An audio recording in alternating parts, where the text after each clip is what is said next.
Кыргызстанда парламент депутаттарынын 4-төн 1-inin үй жайы жок. 2018 жылдын декларациясынын анализи ушундай көрсөткүч берген. Бул чоң маселе. Бирок бул депутаттардын жашоо шарты же турак жай маселесине байланыштуу эмес. Биздин атка минерлер итке мингендей жакыр. Кээде айрым декларацияларды көрүп, чалкаңдан кетесиң. Кээ бирөөнүн жада калса батири да жок. Балким алар автоунааларында жашап жүрбөсүн. Депутаттар унааларын жер тилкеси, зер буюмдар жана малын каттаткан сыяктуу эле каттатышкан. Мыйзам боюнча декларация тапшырбаган же анда ката кетирген бардык мамлекеттик жана муниципалдык кызматкерлер жазаланууга тийиш. Бирок башкы прокуратура бул ченем парламент депутаттарына колдонулбайт деп эсептейт. Анткени мыйзамда так көрсөтүлгөн эмес. Бирок бул көп шылтоолордун бири гана. Кептин бардыгы ошол декларация тапшыруу системасында. Декларация коррупция менен күрөшүүнүн башкы куралдарынын бири экендигине карабай, жылдан жылга анын таасири жоголуп барат.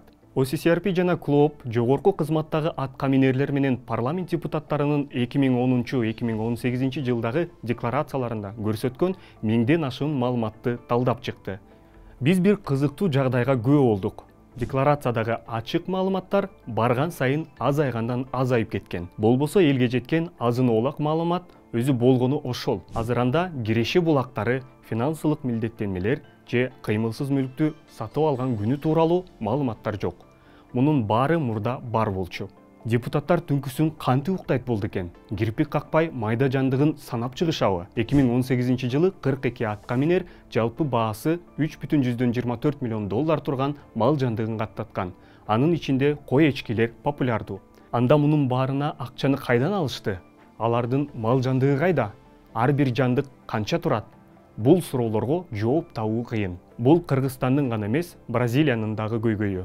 Transparency International уюмунун Бразилиядагы консультанты Дария Кардосо таасирдүү чиновниктер акчасын жашыруу үчүн мал жандыктарды колдоноорун айтып берди. Ушул эле ыкманы баңгизат сатууга жана мыйзамсыз айыл чарба иштерин жүргүзүүгө байланышкан иштерде колдонушкан. Кыргызстандын салык кызматкерлери ушул жагдайды байкаштыбы? Балким сиз салык кызматкерлери декларацияларды анализден өткөрөт деген ойго жетелинишиңиз мүмкүн. Бирок салык тармагынын 2 кызматкери бизге башынан эле декларациядагы жалпы маалымат текшерилет. 16 барак документтин бирөөсүн эле текшеребиз деп айтып беришти. Калган барактарды кандайдыр бир дал келбөөчүлүк болгондо гана ачышат. Алар уктаар алдында деле кой эчкисин түгөлдөбөй түңдөнөт. Салыкчылар ар бир баракты ачып отурбаш үчүн жалпы ачык маалыматтар бар. Ошол жактан баардык маалыматтар алынат. Декларанттар мүлктүн баасын өздөрү көрсөтүшөт. Ал эми салыкчылар анын чын бышыгын текшерип отурбайт. Салыкчылар чиновниктердин чет өлкөдөгү байлыгы же банктык эсептери бар жогун деле текшербейт. Ведомстводан декларанттардын тууган уругуна тиешелүү мүлкүн текшерүүгө укугу жок экенин билдиришти.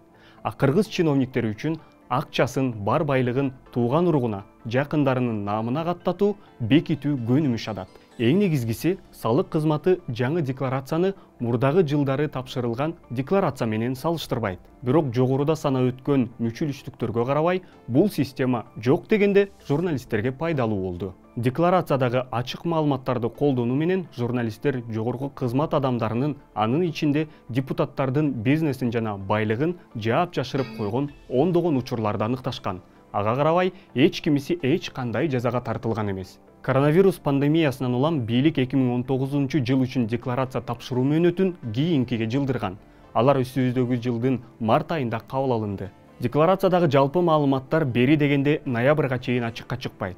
Ошол эле учурда жергиликтүү кеңештерге шайлоо 11 апрелде өтөт. Ал эми парламенттик шайлоо үстүбүздөгү жылдын күз айларында өтөөрү айтылууда. Азыркы жана мурдагы чиновниктердин көпчүлүгү шайлоого катышат. Демек, журналисттер жана башка жарандар талапкерлерди добуш берүү башталганга чейин кылдат иликтөөдөн өткөрүүгө үлгүрбөй калат.